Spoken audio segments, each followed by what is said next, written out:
z nedalekého kraju, až stady z Budkovec. Štriľac nebudzem, jak hnojňane, ale za to hutorec budzem.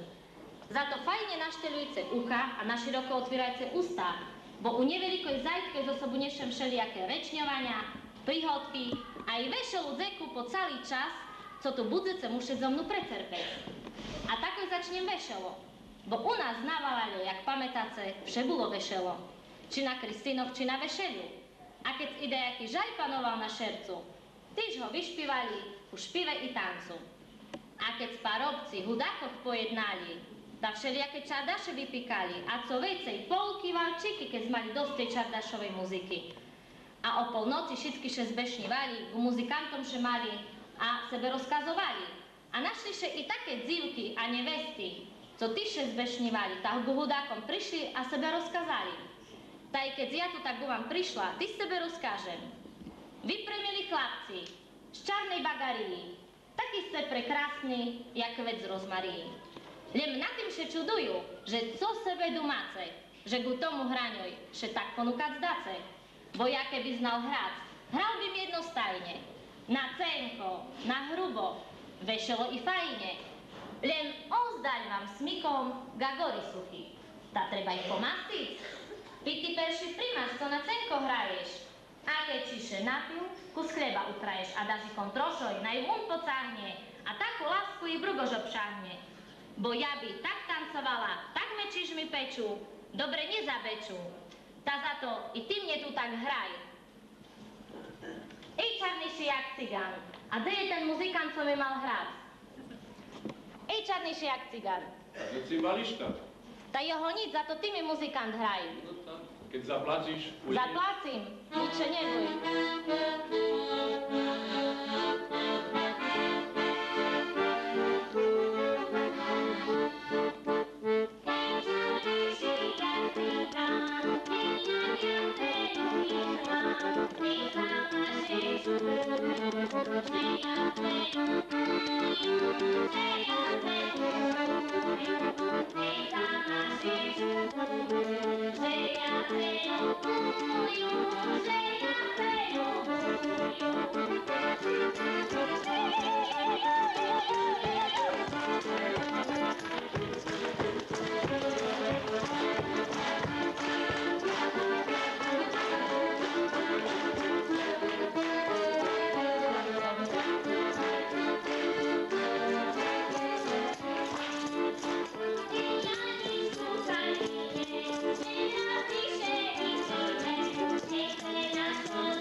Nezabudni, co si obecala.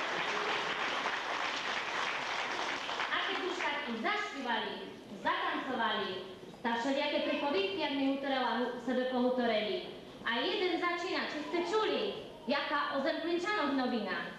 Že všetkých Zemplínčanoch taká pravda ceší, že náš kraj, náš vece, u všetkým budú perši. A naše divky, vera i nevesty, vypatrali, jak andeli nebeskí, keďže mi šumne boky natrasali, jak pavy s chustami valalom kračali. Opliečko i lajbik šumne vyšívané, na spodku krajšie zivodské dýchanie. A na spodku podolok najväčšiu mal cenu, chlop ho mohol lapiť, keď mal vlastnú ženu. A či hej, aj druhý prichodzi a doklada. No neznám, chlopi, či ste čuli, jaká u Budkovci rada.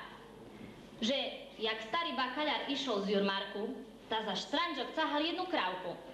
A sluchajte, to tá krávka taká slabá bola, že od slabosti na draže spadnula. Aj štranžok urvala. Keď ju chceli rezať, utekla, zvalala. Ale kebyže našiel taký medzi vama, co zna dobre behať s dlhýma nohama, že by ju zdohonil, bola by na koprigaž. A keď všetci nebačí, hutor ty, keď zlepší znaš.